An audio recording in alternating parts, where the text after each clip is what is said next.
ಕೇಂದ್ರ ಸರ್ಕಾರ ನರೇಂದ್ರ ಮೋದಿಜಿ ಭಾರತೀಯ ಜನತಾ ಪಾರ್ಟಿ ಚುನಾವಣಾ ಆಯೋಗದ ದುರ್ಬಳಕೆ ಮಾಡ್ಕೊಂಡಿದ್ದರೆ ನೀವು ಮುಖ್ಯಮಂತ್ರಿ ಆಗ್ತಿದ್ರೆ ಸಿದ್ದರಾಮಯ್ಯ ಇವತ್ತು ರಾಜ್ಯದಲ್ಲಿ, ಡಿ ಕೆ ಶಿವಕುಮಾರ್ ನೀವು ಉಪಮುಖ್ಯಮಂತ್ರಿ ಆಗಿ ಇವತ್ತು ಅಲ್ದಾಡ್ತಾ ಇದ್ರು ಇವತ್ತು ಕರ್ನಾಟಕ ರಾಜ್ಯದಲ್ಲಿ.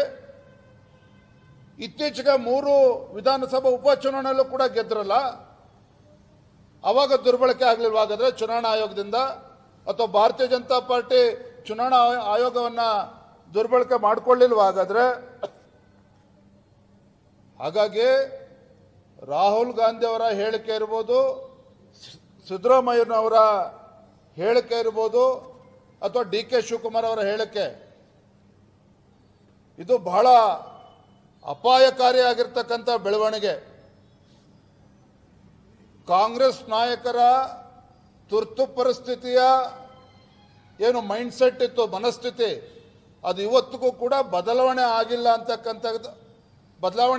ಅನ್ನೋದಕ್ಕೆ ಮತ್ತೊಂದು ನಿದರ್ಶನ ಇವತ್ತು ನೀಡಿರ್ತಕ್ಕಂಥದ್ದು. ಹಾಗಾಗಿ ಮಾನ್ಯ ಮುಖ್ಯಮಂತ್ರಿಗಳಿಗೆ ಡಿ ಕೆ ಶಿವಕುಮಾರ್ ಅವ್ರನ್ನ ಆಗ್ರಹ ಮಾಡ್ತೇನೆ, ಡಿ ಕೆ ಶಿವಕುಮಾರ್ ಅವರು ಕೂಡ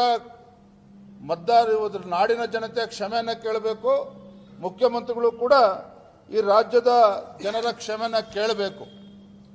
ಈಗಾಗಲೇ ಬಿಹಾರ್ ಮತದಾರರ ಪಟ್ಟಿಯ ಪರಿಷ್ಕರಣೆ ಬಗ್ಗೆ ಈಗಾಗಲೇ ಸುಪ್ರೀಂ ಕೋರ್ಟಲ್ಲಿ ಚರ್ಚೆ ನಡೀತಾ ಇದೆ, ಆಲ್ಟರ್ನೇಟಿವ್ಸ್ ಚರ್ಚೆ ನಡೀತಾ ಇದೆ ಸುಪ್ರೀಂ ಕೋರ್ಟ್ನಲ್ಲಿ.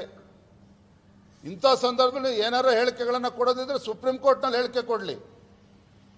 ಅದನ್ನು ಬಿಟ್ಬಿಟ್ಟು ಚುನಾವಣಾ ಆಯೋಗವನ್ನು ಪ್ರಶ್ನೆ ಮಾಡ್ತಕ್ಕಂಥದ್ದು, ಅನುಮಾನಾಸ್ಪದವಾಗಿ ನೋಡ್ತಕ್ಕಂಥದ್ದು ಇವ್ರು ಯಾರಿಗೂ ಕೂಡ ಶೋಭೆ ತರುವಂಥದ್ದಲ್ಲ.